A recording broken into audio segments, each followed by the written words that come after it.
I remember that it felt like a guilty pleasure the first time. Rewatching it the second time definitely confirmed that feeling. To me, the guilty part was obvious. It's the pleasure that took me a minute to figure out. So in this video, I'll share with you my favorite scenes from Tulsa King and why I found them entertaining.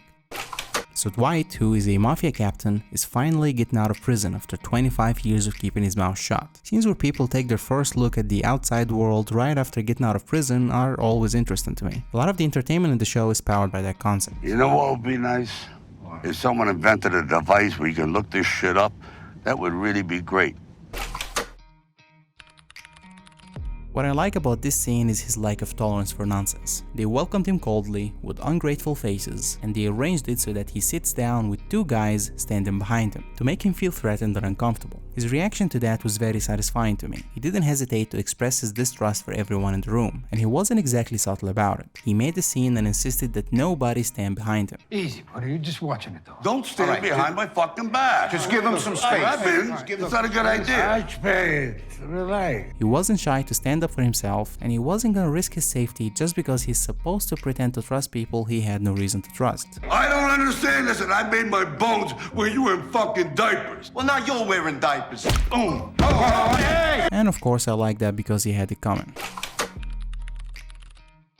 So he just arrived in Tulsa, where he knows no one and has nothing. Takes a cab from the airport and starts scanning for businesses on the way. Before he even makes it to the hotel, he finds a great opportunity, so he wastes no time and immediately takes it. I need to see your books. I want to take 20% a week. I want you to buy me this car. You drive for me now. $2,000 a week. An hour earlier he had nothing. Now he has a great source of income, a lot of cash, orders a luxury car, and hires a driver. It's the criminal dream. I'm sure I'm not the only one who finds watching fresh starts and new beginnings entertaining. I've always found the concept of building or rebuilding oneself and creating something from scratch very interesting. So he goes to some bar for the evening. They don't have Chianti, and some random guy suggests a bourbon, because he hopes Dwight will buy him one. Because I was really hoping you'd buy me one. Dwight actually agrees to buy drinks for him and his friend, and he keeps a friendly conversation going with them. Now I find that interesting because personally, in such situations, I'd probably be irritated rather than friendly. Wanna buy me a drink?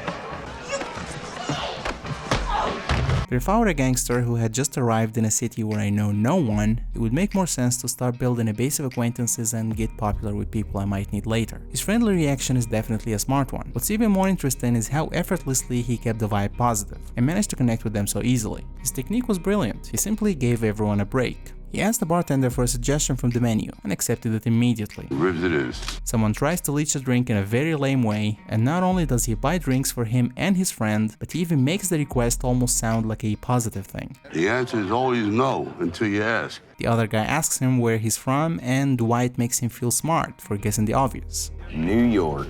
You're good. Very good. He even managed to establish a common interest with the guy, after giving him room to feel cool about it first. Yes, sir, they are. Made in Texas, just like me. Check these out. Made in Italy, like my old man. When you think about it, it's kind of brilliant. This is a really good detail. He told his driver to come at 10 AM and clearly he's been ready and waiting for some time before 10. What's interesting here, besides the discipline, is the way he waits. He's outside where he's clearly visible, sitting exactly the same way as he would on his prison cell bed, doing absolutely nothing but just waiting. And he doesn't seem to mind or be bored because he spent the last 25 years of his life that way. Normally I hate watching awkward moments, but it was interesting to see how he delivered the bad news that he's 75, and how he handled her overreaction. Are you hungry? I can call room service. Cash is king. I agree. Excuse me, sir. I forgot my credit card's back at the hotel, and I was wondering if I give you cash, could you put it on your card? I don't know whether it's a generational issue or if it's just me, but if that were me, it would have been a great hardship to get myself to ask a total stranger for something like that, or anything really. So to me, it's always interesting to see how easily others would choose my last option to be their first. Next appointment is in 5 weeks. I love how casually he did that, like it's routine. It should be a tricky thing to weigh the risk and decide whether the person accepts bribes. But he didn't even check the waters, he just knew. He's been given bribes all his life. You got a last name? You got a problem? You ever been on a horse? You ever been on life support? Who doesn't like a good comeback? It reminds me of this one. Ever heard of a line? Hey, have you ever been dragged to the sidewalk and beat until you pissed blood?